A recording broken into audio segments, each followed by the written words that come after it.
A woman in a gray sweater sits alone in a cafe. Black coffee. No jewelry. Invisible. But when a groom stopped his own wedding, walked down the aisle, and bowed to her in front of 300 guests, everything changed. Because the woman they mocked wasn't who they thought she was. And by the time they realized the truth, it was already too late. Hey, beautiful souls. Welcome back to the channel, or if you're new here, welcome to where stories grip your heart and don't let go.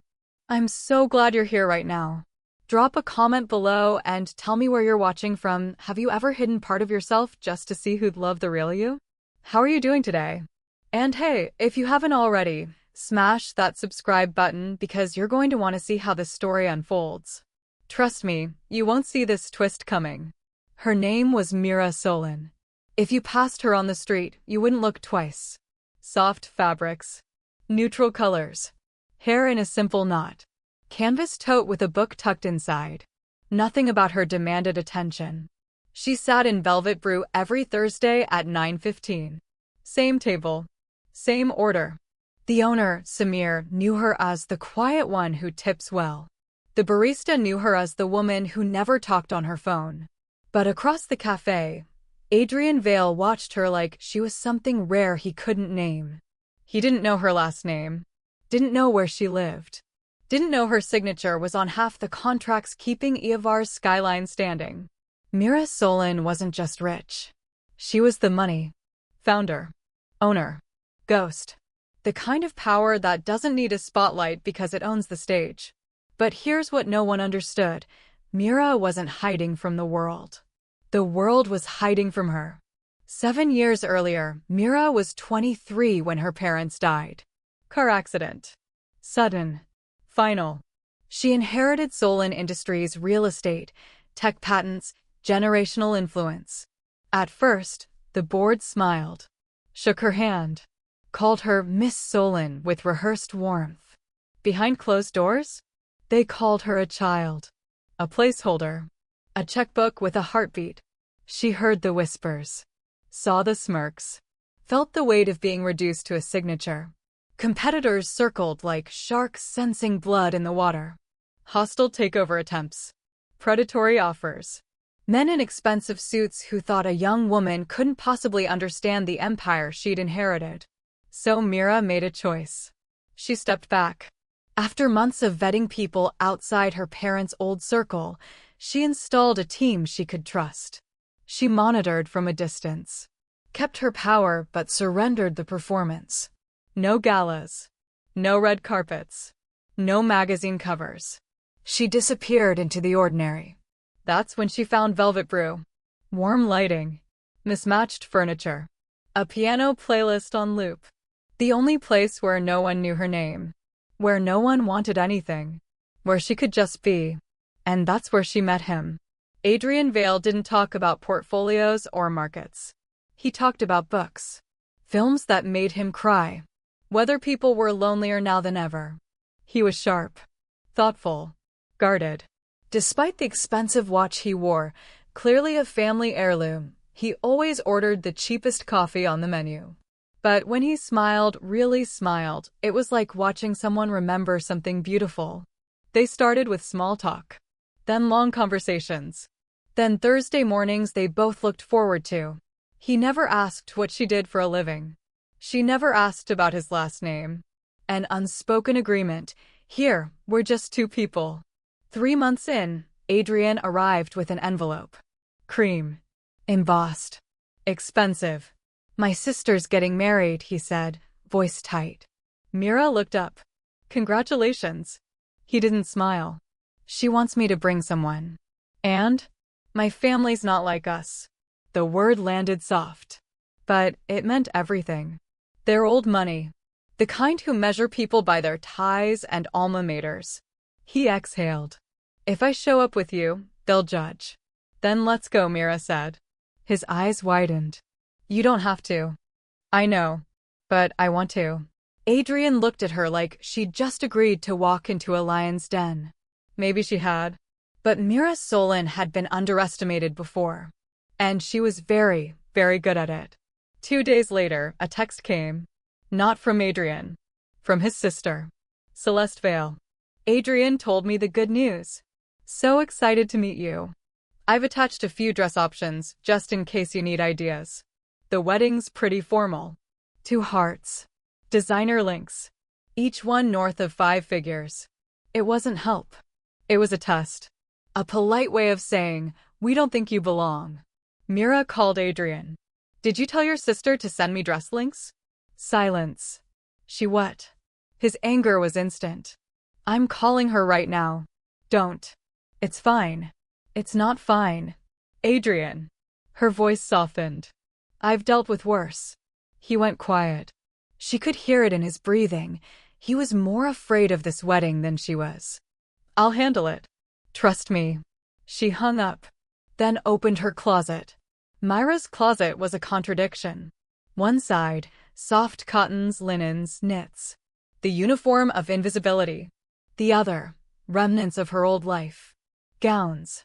Heels. Diamonds. She ran her fingers over silk and satin. Any one of these could make Celeste's suggestions look like clearance rack options. But that wasn't the point. Mira wasn't going to prove she had money. She was going so Adrian wouldn't face his family alone. She chose a simple black dress. Elegant. Timeless. Understated. No logos. No sparkle. Just her. She texted Celeste. Thank you for thinking of me. I'm all set. See you Saturday. Short. Polite. Unbothered. Mira wasn't stepping into their world to win. She was stepping in so Adrian wouldn't have to fight alone. The Opaline Grand wasn't a venue. It was a declaration. Marble floors. Crystal chandeliers. A staircase from a European palace. Mira stepped out of the car. Eyes. Everywhere. Women in gowns worth more than most people made in 6 months. Men in tailored suits, wrists dripping Swiss metal. And there stood Mira. Simple black dress. Minimal makeup. She didn't flinch. Adrian's hand found hers. You okay? She squeezed back. Always. Leona Vale. Adrian's mother. Tall. Blonde. Botoxed into permanent disdain. Celeste Vale. The bride. Glittering in ivory, flanked by bridesmaids like soldiers. Leona's eyes landed on Mira. Smile empty. Adrian. Kiss on the cheek. Then to Mira, and you must be the guest. Not his girlfriend. Not Mira. The guest. Mira extended her hand. Mira. Lovely to meet you. Leona's handshake was limp. Performative. Charming. Celeste swooped in, all teeth and perfume. Oh my God, you came. And you went with simple. Brave choice. Brave. Mira smiled. I believe in letting the moment speak for itself. Celeste's smile flickered. Then an older woman leaned to Leona, loud enough to hear. Is she ethnic? Adrian's jaw clenched. His whole body went rigid. He opened his mouth. But Mira's hand squeezed his. She turned to the woman, voice silk. I'm human. But I appreciate your anthropological curiosity. The woman flushed crimson. Leona looked away. Celeste laughed too loud, too late. Adrian exhaled slowly, but his hand stayed tight around Mira's. He was ready to burn bridges. But Mira was just getting started. The ceremony was pristine. White roses. String quartet. Rehearsed vows. Celeste stood beside her groom, Ronan Trask. Tall. Stoic. Old money in human form. CEO of Trask Holdings, a commercial development firm that had worked under Solen Industries contracts for nearly a decade. Everything was perfect. Until it wasn't. The officiant smiled. Ronan, your vows. Ronan opened his mouth. Stopped. His eyes drifted past Celeste. Past the bridesmaids. To the third row. To Mira. The air shifted. Ronan stepped back. I need a moment. The room gasped. Celeste grabbed his arm. Ronan.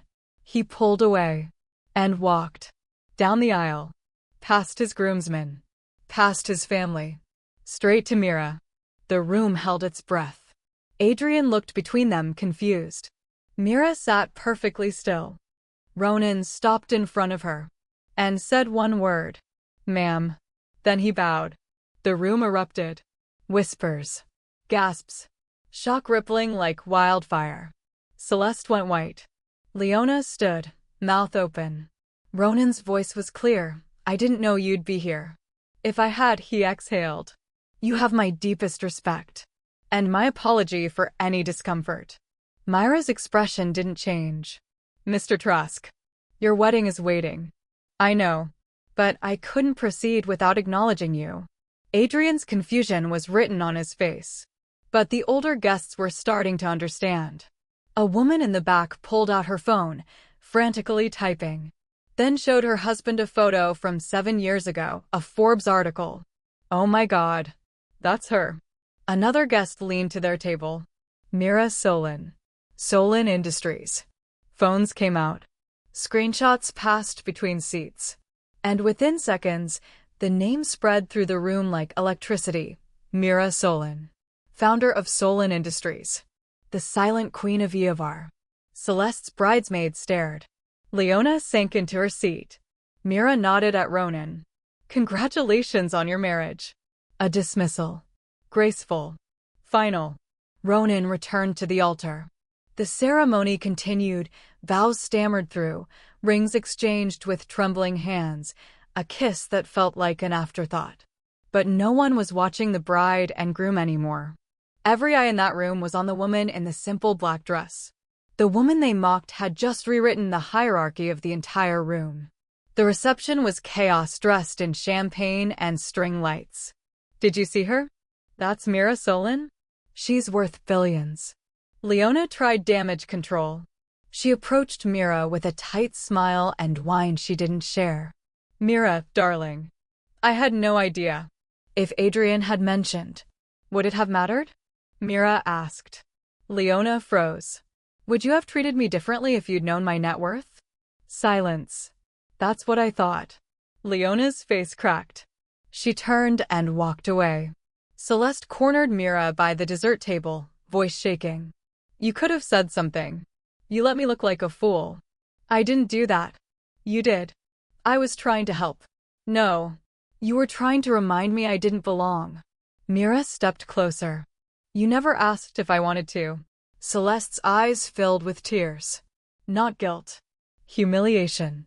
She turned sharply, grabbed a glass of champagne from a passing waiter, and disappeared into the crowd of bridesmaids who immediately swarmed her, damage control in satin and pearls. Across the room, Ronan raised his glass toward Mira. Silent acknowledgement. Respect from someone who understood power when he saw it. Adrian appeared at Mira's side, face torn between awe and heartbreak. Why didn't you tell me? Mira turned. Her armor cracked. Because I wanted someone to see me. Not my name. Not my company. Just me. Her voice wavered. And you did. Adrian's throat tightened. He took her hand. Let's get out of here. They drove in silence for 10 minutes. City lights streaked past. Finally, Adrian spoke. I'm sorry. For what? For not protecting you. Adrian. She placed a hand on his. I didn't need protection. I needed someone who saw past everything. You did. He pulled over. Turned off the engine. Under flickering streetlights, he asked, Who are you, Mira? She smiled. Sad. Honest. I'm the woman who lost her parents and inherited an empire. The person everyone wants to use. The ghost who got tired of being a symbol. She exhaled. I didn't hide because I was afraid. I hid because I was empty. Her eyes glistened. Until I met you. Adrian's breath caught. I don't care about your money. I never did. I know. But my family. Doesn't matter. He stared at her. They tried to make me small, Mira said. But I've been small before. I survived. What I won't survive is losing the one person who made me feel human. Adrian kissed her. Not soft. Real. When they pulled apart, he grabbed his phone. What are you doing? He scrolled to his mother's contact. Hit call. Speaker on. Leona answered. Adrian's sweetheart. You need to think about what you did tonight. Silence. Adrian. You humiliated someone I love because you thought she wasn't good enough. Turns out, she's worth more than our entire family combined. But that's not why I'm angry. He looked at Mira. I'm angry because she's kind. And real. And you couldn't see that because you were too busy judging her clothes. Adrian, I didn't know. That's the problem, Mom. You didn't ask. You assumed. His voice softened, but the steel remained. I love you. But I love her too. And if you can't respect that, then we're going to have a very different relationship going forward. He paused. Think about it. He hung up. Mira stared. You didn't have to. Yes, I did. He started the car. Where are we going? He smiled. Somewhere real. They pulled up to Velvet Brew at 11 p.m. closed. But Samir was inside wiping tables. Adrian knocked. Samir looked up, squinted, grinned. Unlocked the door. You two look like you've had a night. You have no idea, Adrian said. Samir brewed coffee. No charge. No questions. Just warmth. Mira and Adrian sat in their usual booth. Same seats. Same quiet. But everything was different. Do you regret it? Adrian asked. Regret what? All of it. Going. Telling me. Mira looked into her cup. No. She met his eyes. For the first time in 7 years, I don't feel like I'm hiding. Adrian reached across the table. Then let's stop. Stop what? Hiding. Pretending. Playing by their rules. He laced his fingers with hers. Let's just be. Mira smiled. A real one. Okay. They stayed until 1 a.m. talking about the future, whether they'd keep the Thursday tradition or make it every day. Laughing about the look on Celeste's face. Making quiet promises about honesty and boundaries. Adrian told her about the first time he saw her, how she'd been reading Rilke and he'd been too nervous to say anything for 3 weeks. Mira admitted she'd noticed him the second week. Had hoped he'd stay. Samir eventually kicked them out with a smile and a bag of pastries for the road. Outside, under the cafe sign's glow, Adrian pulled Mira close. I don't care what happens next. As long as it's with you. Mira rested her head on his shoulder. Then we'll figure it out. Together. The city hummed around them. Cars. Sirens. Life. But in that moment, just them. Two people who chose truth over performance. Peace over pedigree. Love over legacy. As they walked to the car, Mira glanced back at the cafe. The place where it all started. Where she was just a woman in a gray sweater. Not a name. Not a fortune. Just her. But the world doesn't let people like Mira Solen disappear twice. When Monday morning arrived with its slate gray sky and bitter wind, Mira's phone had already accumulated 47 missed calls.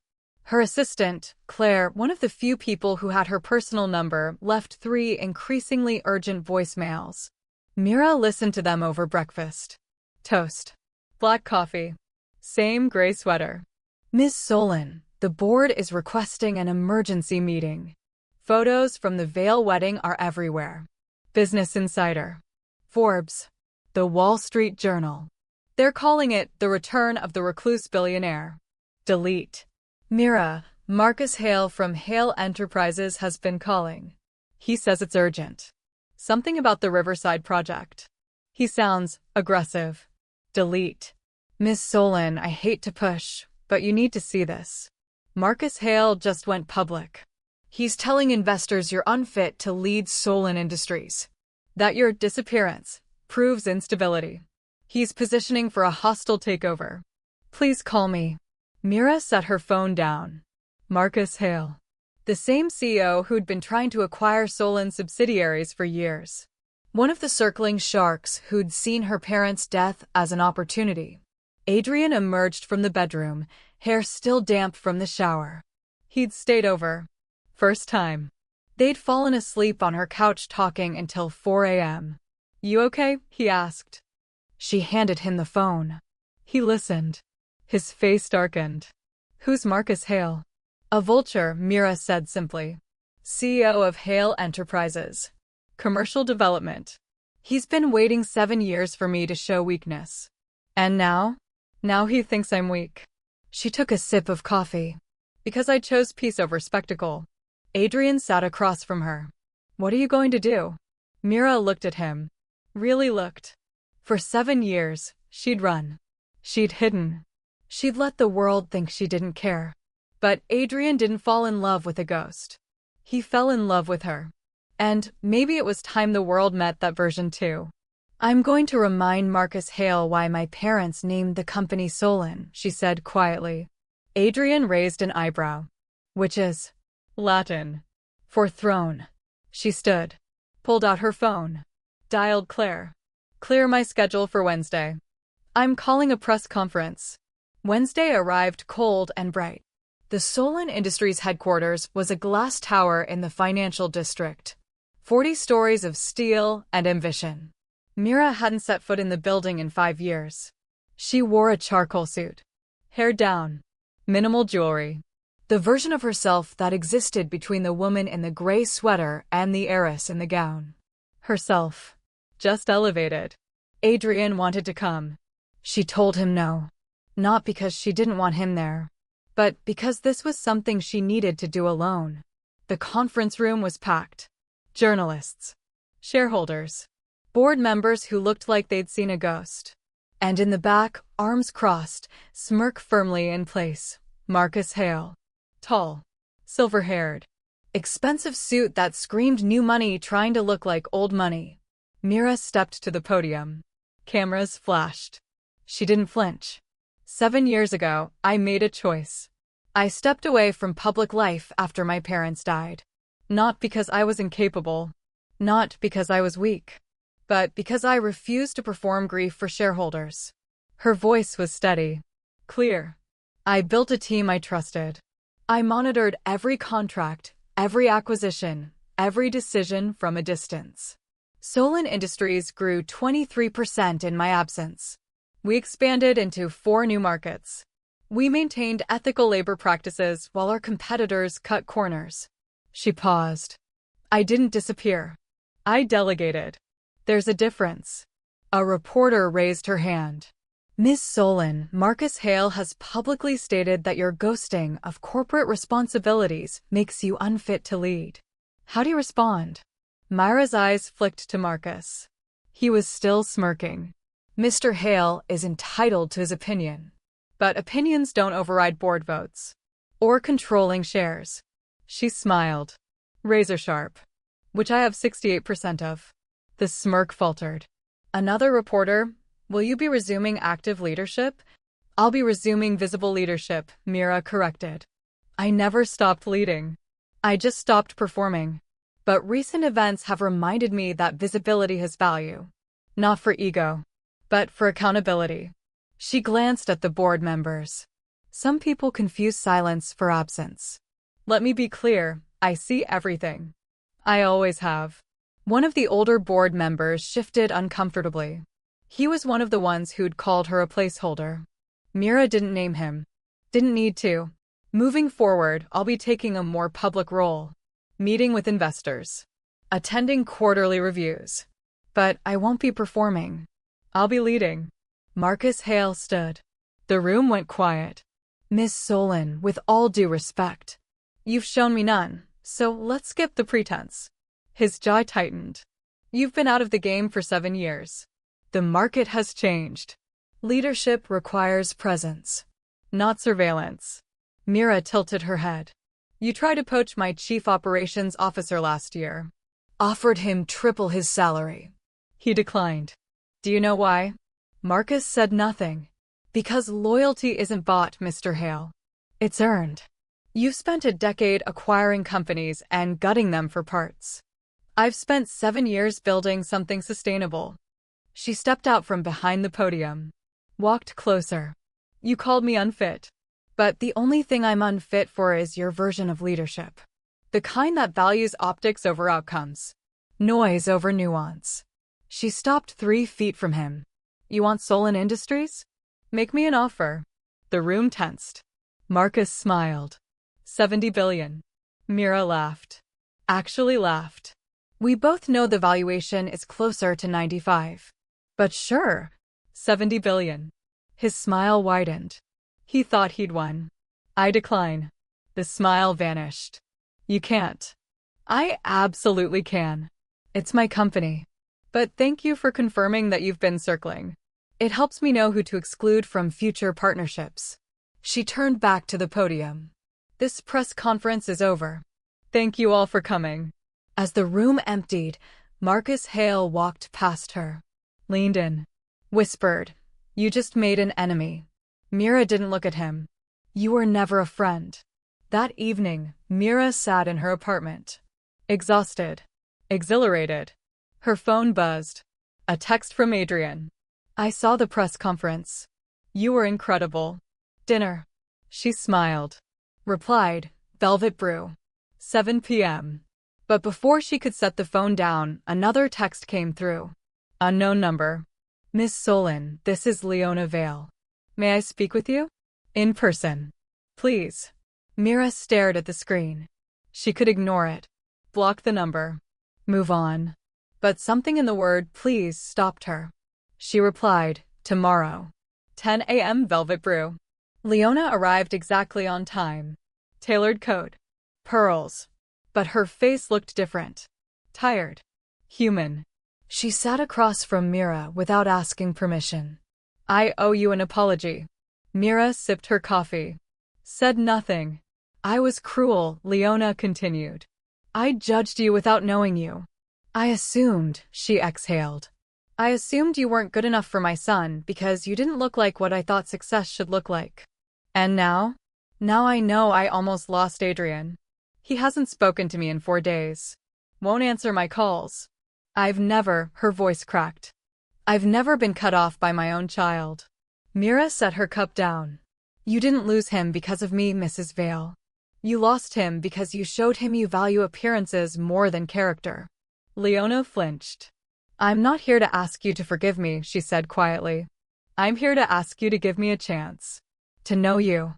The real you. Not the headlines. Not the net worth. You." Mira studied her. Looked for performance.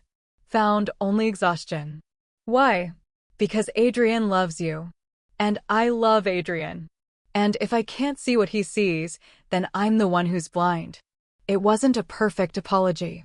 But it was honest. Mira took a breath. "I'm not asking you to approve of me, Mrs. Vale. But if you want to be part of Adrian's life, you need to respect his choices. Even when they don't make sense to you." Leona nodded. "I understand.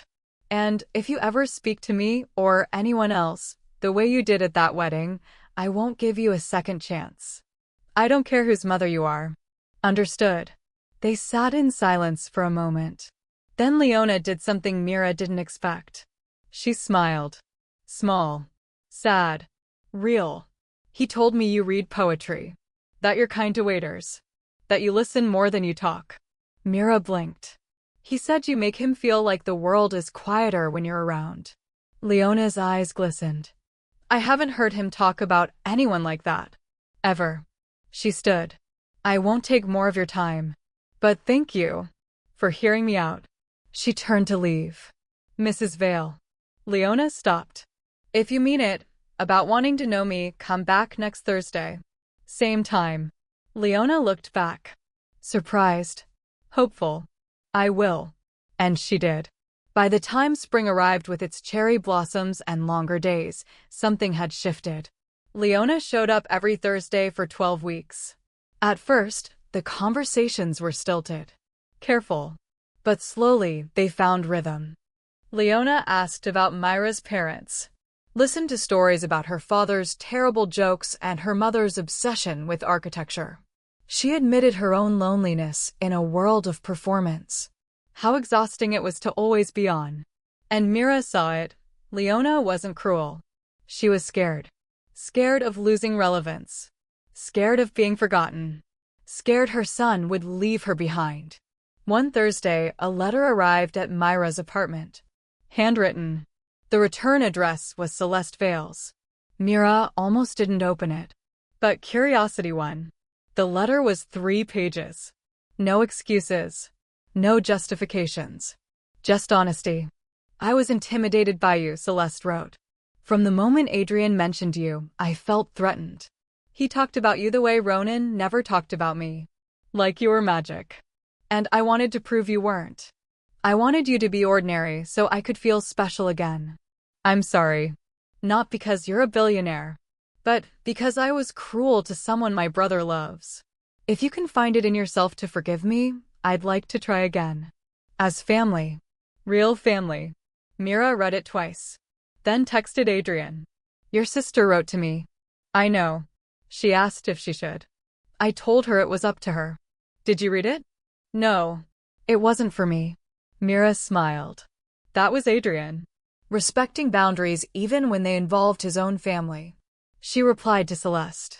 Not a letter. A text. Coffee next month. Let's talk. The wedding was Mira's idea. Small. Intimate. At Velvet Brew. Samir had insisted. You two started here. If you're doing this, it should be here. Mira wore a simple cream dress. No veil. No spectacle. Adrian wore a dark suit and the smile she'd fallen in love with. There were 14 people present. Samir. Claire. A handful of friends. Leona, who'd shown up every Thursday and slowly learned what humility looked like. And Celeste, who arrived early and helped arrange flowers without being asked. The officiant was a retired judge. A friend of Mira's father. The vows were short. Adrian promised to see her. Always. Even when the world didn't. Mira promised to let him. Even when it was hard. They exchanged simple gold bands. No diamonds. No performance. Just them. When the judge said, "You may kiss," the room erupted in applause. Samir popped champagne. Leona cried. Real tears. And Mira understood something she'd spent 7 years hiding because she thought the world didn't deserve her. But maybe the world didn't need the version of her that performed. Maybe it just needed the version that chose coffee over champagne. Simplicity over spectacle. Truth over title. As summer settled over the city, Mira did something no one expected. She launched a foundation. Not in her name. In her parents' names. The Solen Fund for Working Artists. Grants for writers, painters, musicians who couldn't afford to create. Mentorships. Studio space. No strings attached. She announced it quietly. No press conference. Just a website and a submission portal. The applications flooded in. Thousands. Mira read them in Velvet Brew. Coffee. Canvas tote. Stories that broke her heart and rebuilt it. Adrian would join her sometimes. Read over her shoulder. Suggest candidates. Leona, surprisingly, started volunteering. Reviewing applications. Meeting recipients. One day, she told Mira, I spent 50 years around wealth. I never knew it could feel useful. 6 months after launching the foundation, Mira sat in her usual booth. Adrian across from her. Reading. Smiling at something in his book. The door chimed. A young woman walked in. Early 20s. Nervous. She looked around, spotted Mira, hesitated. Then walked over. Miss Solen. Mira looked up. Just Mira. I'm sorry to bother you, but I got the grant. The Solen Fund. For my photography project. Her eyes filled with tears. I've been working 3 jobs. I almost gave up. And then she couldn't finish. Mira stood. Hugged her. Don't give up. The world needs what you see. The girl nodded. Whispered thank you. Left. Adrian watched Mira sit back down. You know you can't hug every recipient, right? There are thousands. Mira smiled. Watch me. He laughed. Shook his head. That night, Mira and Adrian walked home through the city. Hand in hand. No car service. No security. Just 2 people who chose each other. Every day, they passed the Opaline Grand. The site of the wedding. The place where everything shifted. Mira paused. Looked up at the glittering facade. Do you ever regret it? Adrian asked. Going public again. Losing your quiet. Mira thought about it. The board meetings. The press. The scrutiny. But also, the foundation. The artists. The messages from people who said she'd change their lives. No, she said. I don't regret it. Not even a little? She turned to him. I loved the quiet. But I love this more. Being seen for what I do, not what I have. Adrian kissed her forehead. You know you're kind of amazing, right? I'm really not. You are. She smiled. We both are. They kept walking. Past towers of glass and steel. Past wealth and spectacle and performance. Back to their apartment. Small. Comfortable. Full of books and mismatched furniture and the life they'd built. Years would pass. The foundation would grow. Mira would continue leading Solen Industries, visibly now, but on her terms. Board meetings in her office, not ballrooms. Investor calls in the morning so she could have her afternoons. Marcus Hale would eventually sell his company after a scandal involving labor violations. Karma in a quarterly report.